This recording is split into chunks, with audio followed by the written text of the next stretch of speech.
Welcome back दोस्तों। आज मैं आपके सामने रिसेंटली तमिल लैंग्वेज में रिलीज हुई एक और रोमांटिक फील गुड मूवी को लेकर आया हूँ। इसका नाम है विथ लव। आप मूवी के बारे में बात करें तो नाइस कॉन्सेप्ट बहुत ही अच्छा है। पुरानी यादें ताजा कर दी इस मूवी ने। इस मूवी को देखने के बाद आप लोग कमेंट करके जरूर बताना कि आपकी स्कूल लाइफ कैसी थी। वीडियो को पूरा देखना जरूर, बहुत ही मेमोरेबल मूवी है।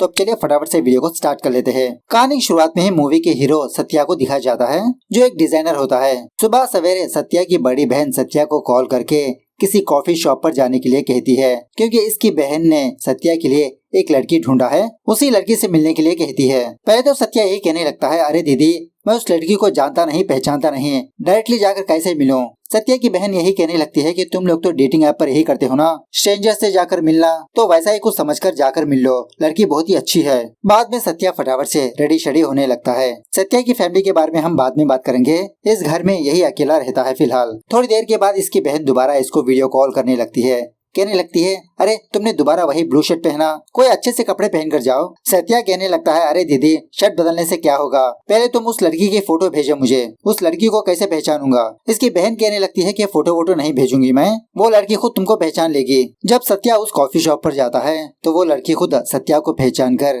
इसके पास आती है। पहले तो इन दोनों के बीच बहुत ही नॉर्मल सी बातें चलने लगती है। थोड़ी देर के बाद वो लड़की अपने बॉयफ्रेंड को सत्या से मिलाने लगती है कि मेरा BF है, हम दोनों रिलेशनशिप में है, घर वाले फोर्स करने पर मैं आपसे मिलने के लिए आई हूँ, आप ही किसी भी तरह से इस रिश्ते को मना कर दीजिए। उस लड़की का BF भी सत्या को थैंक यू बोलकर ये दोनों यहाँ से चले जाते हैं। बाद में सत्या थोड़ा रिलैक्स होने के लिए साइड में आकर सिगरेट पीने लगता है। तभी मोनिशा नाम की एक लड़की सत्या के पास आकर इसको पहचानने लगती है। एक्चुअली बात यह है कि सत्या जिस लड़की को देखने के लिए आया होता है वो मोनिशा होती है। उसी कैफे में दूसरा बंदा भी ब्लू शर्ट पहनकर बैठा होता है। वो लड़की उस लड़के से मिलने के लिए आई थी, लेकिन गलती से सत्या से मुलाकात कर लिया। यह सिचुएशन सुनने के बाद मोनिशा बहुत हंसने लगती है। बाद में सत्या मोनिशा के बारे में पूछने लगता है कि वैसे आप क्या करते हो। मोनिशा शॉक में रहकर पूछने लगती है, आपको मेरे बारे में कुछ भी नहीं पता और मुझे देखने के लिए आए। सत्या कहने लगता है कि एक्चुअली मेरी बहन ने आपकी फोटो तक मुझे नहीं भेजी। मोनिशा कहने लगती है कि एक्चुअली मैं बेंगलुरु में रहती हूँ, रिसेंटली यहाँ पर शिफ्ट हो गई। कंटेंट राइटिंग मेरा पार्ट टाइम जॉब है, लेकिन मैं एक इन्फ्लुएंसर हूँ। सत्या कहने लगता है कि मैंने आपको कभी भी इंस्टाग्राम पर नहीं देखा। मोनिशा कहने लगती है कि आपका चेहरा कुछ जाना पहचाना सा लगता है। खैर छोड़िए, आप अपनी लाइफ के बारे में बताइए, पास्ट में कोई रिलेशनशिप थे एक्सेट्रा। सत्या कहने लगता है कि ऐसा कुछ भी नहीं, ऑफिस तो मेरा बहुत ही रिमोट था, कॉलेज लाइफ कब गुजरी मुझे पता ही नहीं चला, लेकिन स्कूल डेज में एक बहुत ही स्वीट मेमोरी है मेरी। मैंने एक लड़की से बहुत प्यार किया था, उस लड़की का नाम था अनिशा। मोनिशा पूछने लगती है, क्या अनिशा दीदी, और इसी तरह अपने स्कूल का नाम भी बोलने लगती है। बात यह है कि सत्या और मोनिशा एक ही स्कूल में पढ़ाई की थी। सत्या मोनिशा का सीनियर था। मोनिशा कहने लगती है कि मैंने कहा था ना कि मैंने पहले आपको कहीं पर देखा था, और इसी तरह अनिशा दीदी को मैं बहुत ही अच्छी तरह से जानती हूँ। इस तरह से ये दोनों अपने स्कूल लाइफ के बारे में बातचीत करने लगते हैं, मतलब अपने टीचर्स, अपने क्लासमेट्स, अपने फ्रेंड्स, ट्यूशन के बारे में। मोनिशा ये भी कहने लगती है कि उस दिन आपको स्वामीनाथन सर को मारना नहीं चाहिए था। सत्या कहने लगता है,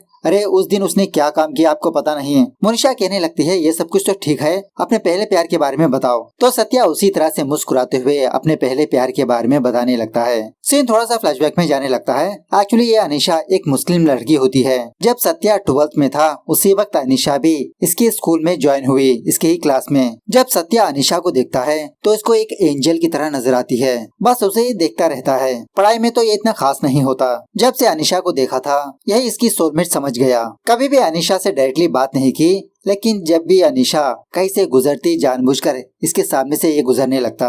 सत्या का एक बेस्ट फ्रेंड होता है दिनेश। सत्या की हरकतें देखकर सत्या से कहने लगता है, अरे वो मुस्लिम लड़की है, लाइट ले लो, वो तुमको देखेगी नहीं। एक दिन सत्या ये देखता है कि सत्या का जूनियर जाफर नाम का एक लड़का अनिशा से बहुत ही क्लोजली बातचीत करते रहता है। जो भी लड़का अनिशा से बात करता सत्या को बहुत जेलस फील होते रहता है। खैर भी इनके ही स्कूल में स्वामीनाथन नाम का एक बहुत ही स्ट्रिक्ट टीचर होता है। सत्या के साथ साथ बाकी 4 लड़के हर एक एग्जाम्स में 0 मार्क्स लाते रहते हैं, जिसकी वजह से स्वामीनाथन और बाकी टीचर्स इन 5 लड़कों को बहुत मारते पीटते रहते हैं।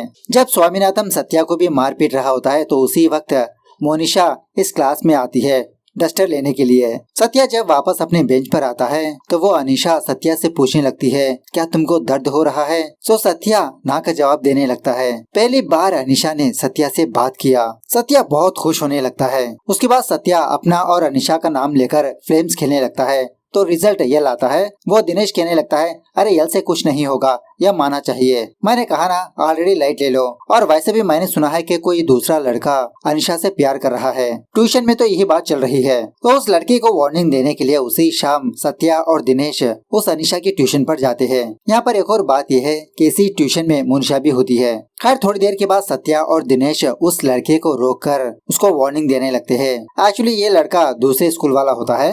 वार्निंग देने लगता है कि दोबारा तुम अनिशा को मत देखो और उससे बात भी मत करो, वो अनिशा हमारे स्कूल की लड़की है। तो इसी बात को लेकर इन दोनों में बहुत झगड़ा होने लगता है। सत्या और दिनेश उस लड़के को बहुत मारते पीटते रहते हैं। उसी वक्त एक ऑटो वाला बंदा इन तीनों के पास आकर इनकी लड़ाई रोककर वापस घर भेज देता है। दूसरे दिन अनिशा का बर्थडे होने की वजह से सत्या अपने हाथों से एक अच्छा सा गिफ्ट प्रिपेयर करने लगता है अनिशा को देखकर प्रपोज करने के लिए। एक और बात यह है कि सत्या बीच बीच में अनिशा को एफबी में मैसेजेस करते रहता है, बस हाय हेलो, एक्स्ट्रा कुछ नहीं। दूसरे दिन स्कूल जाने के बाद अनिशा सारे क्लास को चॉकलेट्स बांटने लगती है। सत्या ही सोचने लगता है क्या मैं चॉकलेट्स लेने के बाद अनिशा से हाथ मिलाऊं, लेकिन अनिशा ने किसी से भी शेक हैंड नहीं किया। जब अनिशा सत्या के करीब आती है तो इसका हार्ट बीट बढ़ जाता है। चॉकलेट लेने के बाद सत्या अनिशा से हाथ मिलाने लगता है तो सत्या और खुश होने लगता है कि अनिशा ने किसी को भी शेक हैंड नहीं दिया, सिर्फ मुझे ही दिया, जिसका मतलब मैं इसके लिए स्पेशल हूँ। लेकिन उसी वक्त अनिशा दिनेश को भी चॉकलेट देकर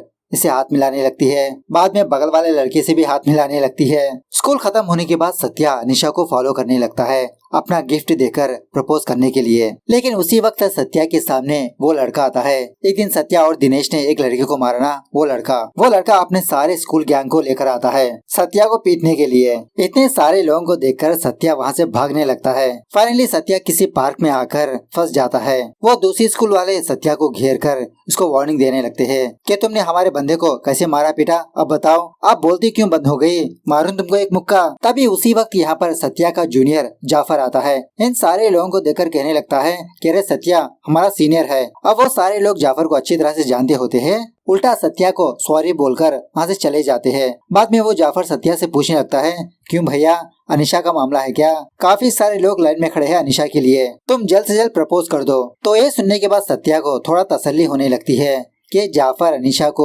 बहन मान रहा है। लेकिन फिर भी सत्या अनिशा को प्रपोज करने से डरते रहता है। एक साल उसको देखते हुए गुजार लेता है। कभी कभार इससे बात कर लिया करती थी। देखते ही देखते फाइनल एग्जाम्स भी खत्म हो जाते हैं। उसके बाद सत्या डिसाइड कर लेता है कि एनुअल डे के दिन प्रपोज कर ही देगा। स्कूल में जब सारे प्रोग्राम्स चल रहे होते हैं तो सत्या डरते रहता है कि कैसे मैं अनिशा के पास जाकर उसको प्रपोज करूं।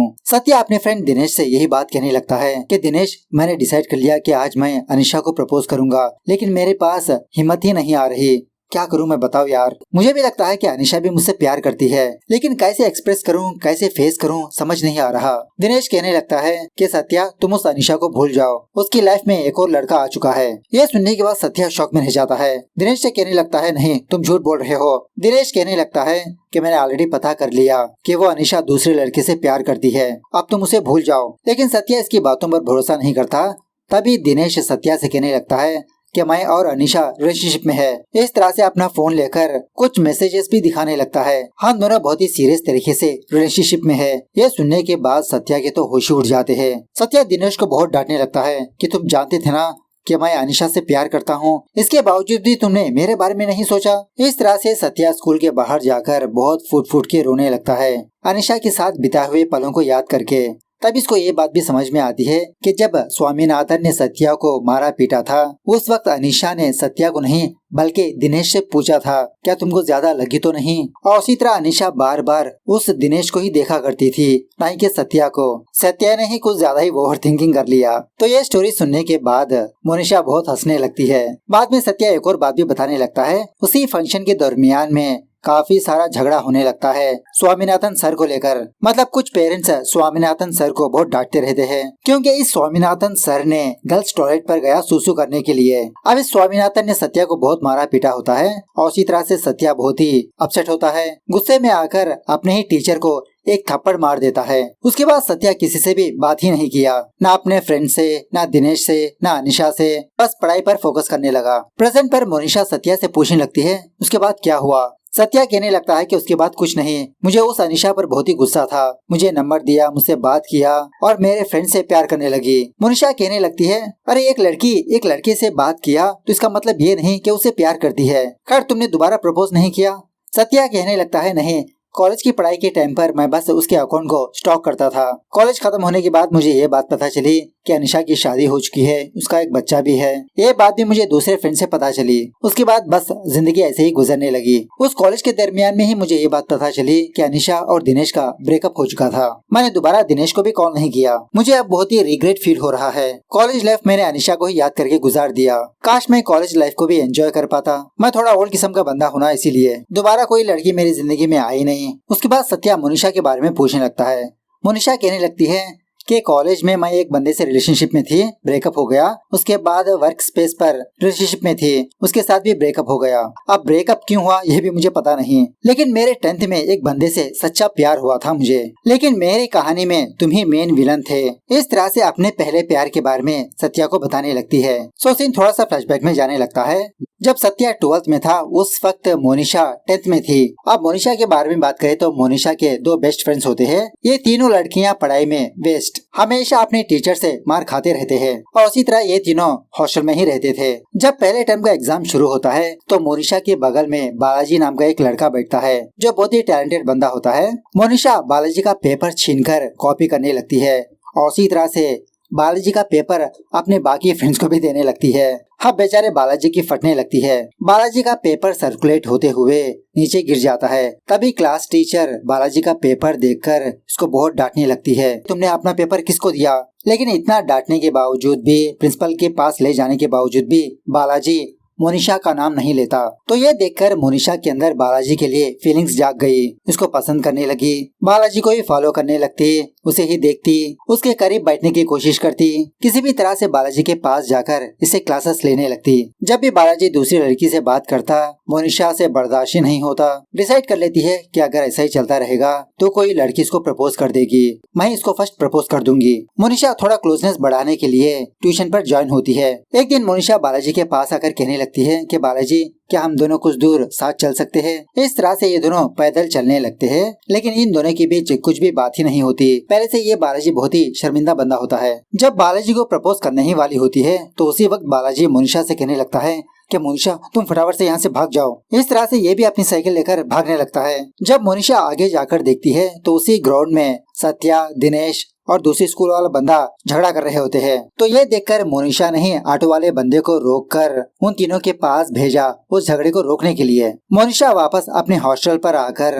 अपने दोनों फ्रेंड से जो हुआ वो बताने लगती है। ये सुनने के बाद मोनिशा की एक फ्रेंड बहुत हंसने लगती है कि वो बालाजी तो डर के मारे भाग गया। सुबह होने के बाद जब मोनिशा वापस अपने स्कूल पर आती है तो क्लास के कुछ लोग उस बालाजी को तंग करते रहते हैं। मोनिशा की दूसरी फ्रेंड से मोनिशा को ये बात पता चलती है कि मोनिशा की एक और फ्रेंड है ना, वो बालाजी के बारे में अपने सारे क्लास में फैला दिया कि बालाजी डर के मारे भाग गया। सारे क्लास वाले बालाजी को डरपोक डरपोक कहकर बुलाने लगते हैं। गुस्से में आकर मोनिशा अपनी फ्रेंड की नाक ही तोड़ देती है। प्रिंसिपल उन दोनों को बुलाकर बहुत डांटने लगती है, स्पेशली मोनिशा को। बाद में मोनिशा अपना कंपास लेकर एक लड़के को भी स्टैप कर देती है क्योंकि उस लड़के ने भी बालाजी को तंग किया था। ये सब कुछ होने के बाद मोनिशा अपने उस फ्रेंड से बात करना बंद कर दिया और उसी तरह से बालाजी ने भी मोनिशा से बात करना बंद कर दिया। मोनिशा को फेसबुक से भी ब्लॉक कर दिया, ना ही इसके मैसेजेस का रिप्लाई दिया। अब स्कूल खत्म होने वाली होती है, उससे पहले मोनिशा बालाजी के पास आकर स्लैम बुक देने लगती है कि बालाजी, तुमने मेरे बारे में जो सोचा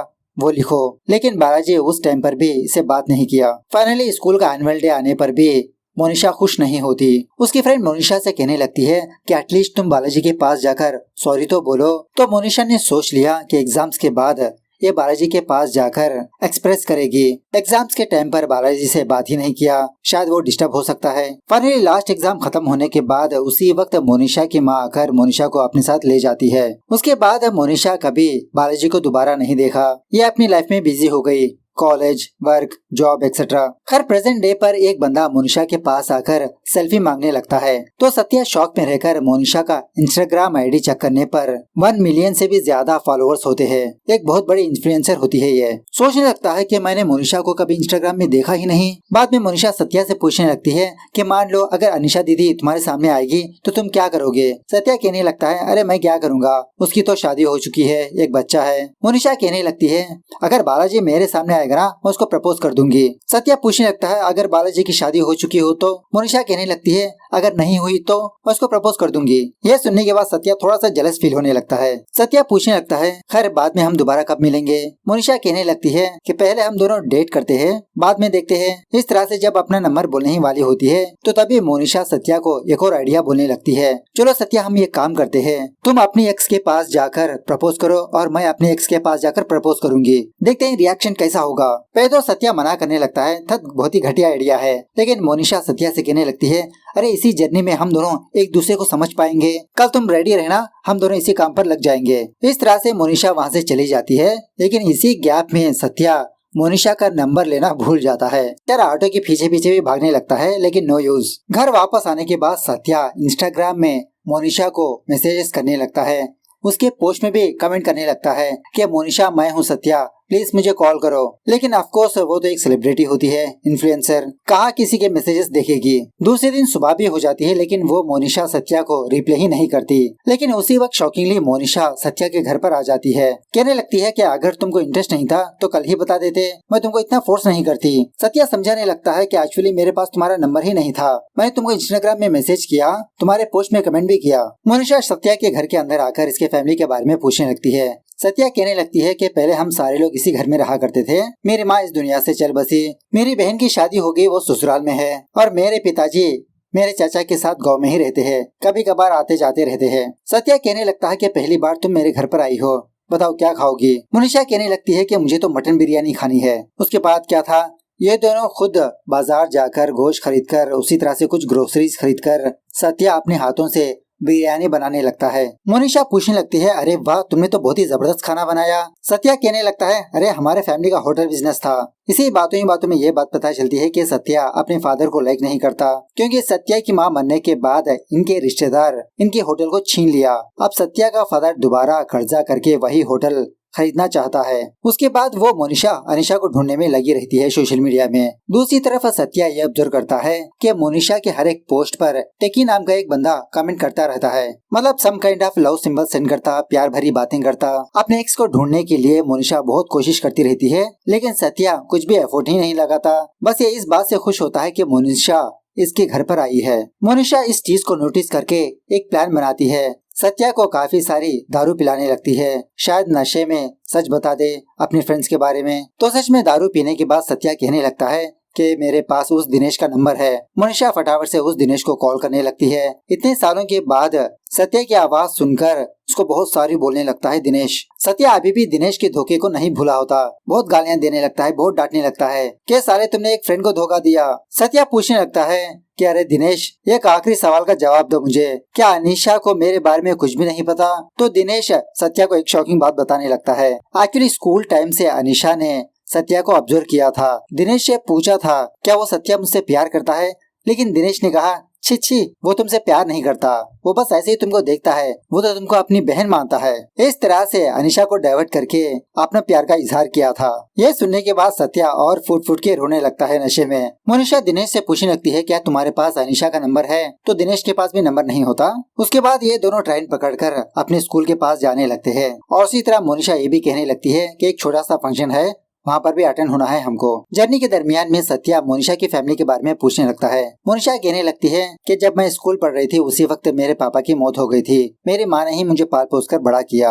एक्चुअली मेरे फादर को लंग कैंसर था। मेरे फादर के बारे में पता ना चलने के लिए ही मेरे फादर ने मुझे हॉस्टल में रख दिया था। मेरा आखिरी एग्जाम खत्म होने के बाद मेरी माँ मुझे पिक करने के लिए आई। उस वक्त मेरे फादर की डेथ हो गई थी। अब मैं चाहती हूँ कि मैं अपनी माँ की शादी करवाऊँ। अरे सत्या चलो एक काम करते हैं, तुम्हारे फादर सिंगल है, मेरी माँ सिंगल है, चलो उन दोनों की शादी करवा देते हैं। सत्या कहने लगता है अरे उन दोनों की शादी करवा देंगे तो हम दोनों भाई बहन बन जाएंगे। नहीं नहीं ऐसा नहीं हो सकता। खैर सुबह होने के बाद ये दोनों दूसरे शहर पर आकर एक ही रूम में स्टे करने लगते हैं। शाम होने के बाद मोनिशा सत्या को लेकर एक शादी की पार्टी पर जाती है। यह शादी और किसी की नहीं, मोनिशा की क्लासमेट की होती है। बाद में मोनिशा सत्या से कहने लगती है कि सत्या, तुमको स्वामीनाथन सर को सॉरी बोलना होगा।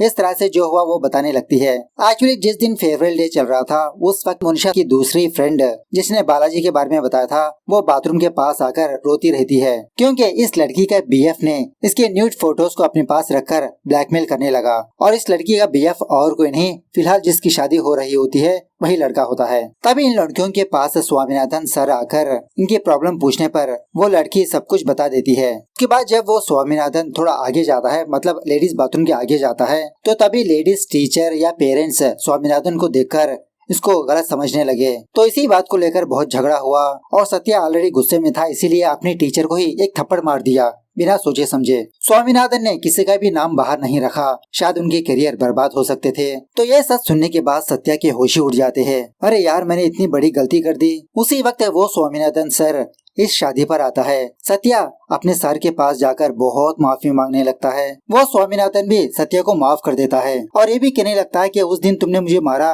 मुझे इस बात का दुख नहीं, लेकिन मुझे इस बात का दुख हुआ कि तुम बिना सच्चाई को जाने मुझ पर हाथ उठाया। यहाँ पर एक और बात यह है कि उस घटना के बाद मोनिशा का ये क्लासमेट मोनिशा की फ्रेंड के पास जाकर सॉरी कहा था। उस लड़की ने भी इस लड़के को माफ कर दिया। अब वो दोनों बेस्ट फ्रेंड्स है। यह होने के बाद सत्या और मोनिशा किसी आइसक्रीम पार्लर पर जाकर काफी सारी आइसक्रीम खाने लगते हैं जो अपने स्कूल डेज में खाया करते थे। उसके बाद सत्या मोनिशा से पूछने लगता है कि ये टेक्की नाम का बंदा कौन है, हर एक पोस्ट पर उसका ही कमेंट है। मोनिशा कहने लगती है, अरे वो तो मेरा बहुत बड़ा फैन है, लगता है मुझसे प्यार करता है। पहली बार मेरी स्टोरी देखकर मुझे मैसेज किया उसने, शायद तुमको मेरे बगल में देखकर। सत्या पूछने लगता है, क्या मैसेज किया उसने? मोनिशा बताती नहीं, लेकिन फिर भी सत्या के अंदर तो भर भर के क्यूरियोसिटी पड़ी होती है कि उस टेक्की नाम के बंदे ने मोनिशा को क्या मैसेज किया होगा। जब मोनिशा सो रही होती है तो कॉल के बहाने से सत्या उसका फोन लेकर उसके मैसेजेस चेक करने लगता है। उस टेक्की नाम के बंदे ने पूछा था, क्या वो लड़का तुम्हारा बीएफ है? मोनिशा ने कहा, नहीं, मेरा वुड बी है। ये मैसेज देखने के बाद सत्या बहुत खुश होने लगता है और थोड़ी देर के बाद मोनिशा इस चीज को ऑब्जर्व करती है कि सत्या ने इसके मैसेजेस चेक किया। बहुत डांटने लगती है कि मेरे पर्सनल मैसेजेस तुमने क्यों पढ़ा। रात में बैचलर पार्टी होने की वजह से मोनिशा अकेले ही पार्टी पर चली जाती है। सत्या बाद में आता है। पार्टी में आने के बाद भी मोनिशा सत्या से बात ही नहीं करती, बस अपने फ्रेंड्स के बीच चिल होती रहती है। वापस ये दोनों अपने रूम पर आने के बाद सत्या मोनिशा को बहुत बहुत सॉरी बोलने लगता है। अपनी गलती का एहसास करने के लिए मोनिशा को हक भी करने लगता है। तभी इन दोनों के बीच कांडवान होने लगता है। स्पेशली मोनिशा आगे बढ़ती है। सुबह होने के बाद जब ये दोनों कहीं पर जा रहे होते हैं तो सत्या शर्माते रहता है। मोनिशा कहने लगती है, इतना मत शर्माओ, कल रात मैंने दारू पी रखी थी, बस हो गया, रात गई बात गई। सत्या ने यही सोचा था कि मोनिशा इससे प्यार करती है, इसीलिए आगे बढ़ी, लेकिन मामला तो कुछ अलग ही है। उसके बाद ये दोनों अपने स्कूल पर जाने के बाद वहाँ पर जाफर होता है, मतलब ये जाफर यहीं पर काम कर रहा होता है। मोनिशा ने ऑलरेडी इस जाफर को कॉल करके उस अनिशा की डिटेल्स पूछा था और इसी तरह बालाजी का भी। जाफर कहने लगता है कि कुछ समय दीजिए मुझे, दोनों के बारे में पता करके आप दोनों को इन्फॉर्म करूंगा। उसके बाद ये दोनों अपने क्लासरूम्स के पास जाकर अपने पुराने मेमोरीज को ताज़ा करने लगते हैं। उसी शाम मोनिशा सत्या को लेकर एक कैफे पर जाती है अनिशा से मिलवाने के लिए। अनिशा को देखते ही सत्या बहुत डरने लगता है, उसके सामने ही नहीं जाता, छुप जाता है। लेकिन मोनिशा सत्या के पास आकर समझाने लगती है, अरे सत्या, बहुत ही कम लोगों को ऐसा मौका मिलता है, कम ऑन यार, उसके पास जाकर प्रपोज करो। बरसों पहले जो कहना चाहते थे अब कहो। सत्या फाइनली अनिशा के पास जाता है। अनिशा का एक बेटा होता है और उसी तरह से 4th मंथ भी चल रहा होता है इसका। मोनिशा इन दोनों को थोड़ा प्राइवेसी देती है। सत्या मोनिशा को देखकर बहुत शर्माते रहता है, इसके मुंह से बात ही नहीं निकलती। अनिशा ही बातचीत करती रहती है। अनिशा ये भी कहने लगती है कि कल दिनेश ने मुझे कॉल करके सब कुछ बता दिया, और वैसे भी सत्या, मैं ऑलरेडी जानती थी, मैं एक लड़की हूँ।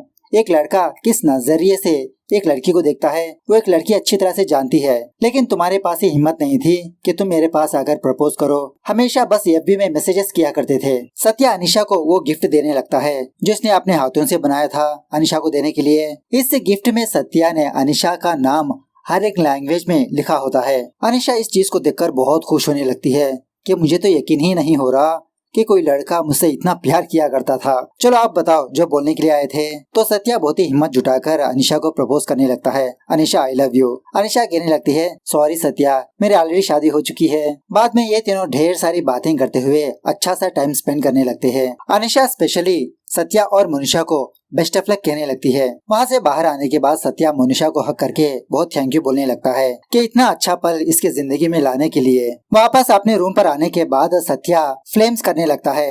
मोनिशा के मामले में भी रिजल्ट यल निकल कर आता है। यह देखकर सत्या थोड़ा सा डिसअपॉइंट होने लगता है। अरे यार, काश यम आया होता तो लाइफ सेटल। हर सुबह होने के बाद सत्या मोनिशा से कहने लगता है कि मैंने बालाजी का पता लगा लिया, वो चेन्नई में ही रहता है, चलो फटाफट से हमें निकलना होगा। यह सुनने के बाद मोनिशा बहुत ही एक्साइटेड होती है। रास्ते के दरमियान में सत्या पूछने लगता है कि बालाजी के सामने जाकर तुम क्या करोगी। मोनिशा कहने लगती है कि मैं उसको प्रपोज करूंगी, अगर उसने एक्सेप्ट कर लिया तो तुम्हें छोड़कर उससे शादी कर लूंगी।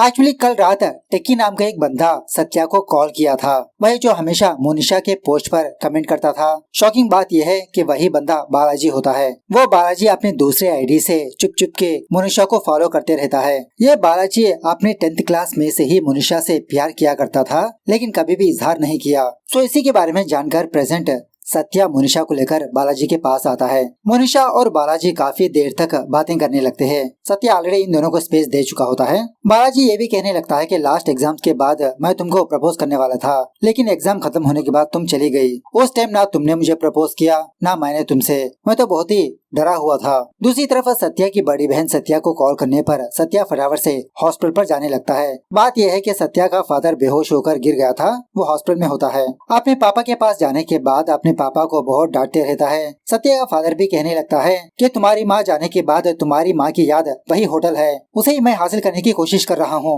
मैंने क्या गलत कर दिया। इस तरह से अपने दिल में जो भी है वो सारी बातें सत्या को बोलने लगता है। सत्या भी बहुत अफसोस करने लगता है कि काश मैं पहले ही अपने पापा से खुल के बात कर लिया होता तो मैं खुद अपने पापा की मदद किया होता। उसके बाद सत्या की बहन मोनिशा के बारे में पूछने लगती है तो सत्या अपनी बहन को पकड़कर बहुत रोने लगता है कि वो तो किसी और से प्यार करती है। इसकी बहन समझाने लगती है, अरे तुम क्यों बच्चों की तरह रो रहे हो, अरे उस जैसी लड़कियां बहुत लाऊंगी मैं तुम्हारे लिए। उसी वक्त मोनिशा सत्या को कॉल करने लगती है, लेकिन सत्या बहाना बनाने लगता है कि मैं दूसरे काम पर बिजी हूँ, बाद में कॉल करता हूँ। अपने घर पर आने के बाद बहुत दुखी होने लगता है। मोनिशा को याद करके इसी दुख को मिटाने के लिए बहुत सारी दारू भी पीने लगता है। हर सुबह होने के बाद वो दिनेश सत्या के घर पर आता है। बात यह है कि रात में सत्या फुल दारू पीकर दिनेश को कॉल करके रोते हुए मोनिशा के बारे में बताया और ये भी कहा कि दिनेश मैं मरने वाला हूँ। तो ये सुनने के बाद आज सुबह दिनेश भागा भागा सत्या के पास आता है और थोड़ी देर के बाद अनिशा उसका हस्बैंड जाफर भी सत्या के घर के पास आते हैं। दिनेश को कॉल करने के बाद सत्या ने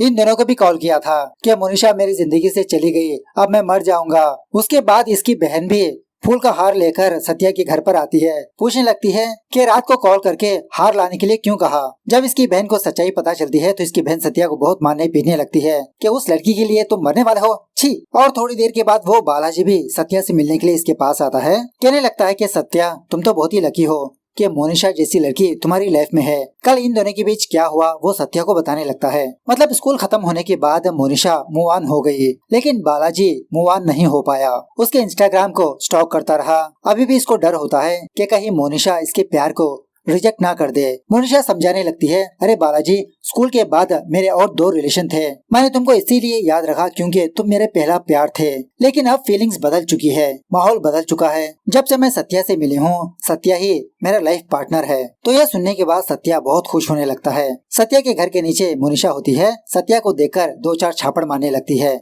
कि तुमने मेरा फोन पिक नहीं किया, मेरे से ढंग से बात नहीं किया, सारे लोगों मेरे बारे में बुरा बोलने लगे और ऊपर से एक छपरी रील्स भी स्टेटस की तरह रखा तुमने। सत्या दोबारा मोनिशा को सॉरी बोलकर अच्छे से प्रपोज करने लगता है। इस तरह से फाइनली ये मूवी यहाँ पर दी एंड होती है। तो मूवी कैसे लगी कमेंट करके बताना जरूर। मिलते हैं अगली वीडियो में, तब तक take care, bye bye, see you soon.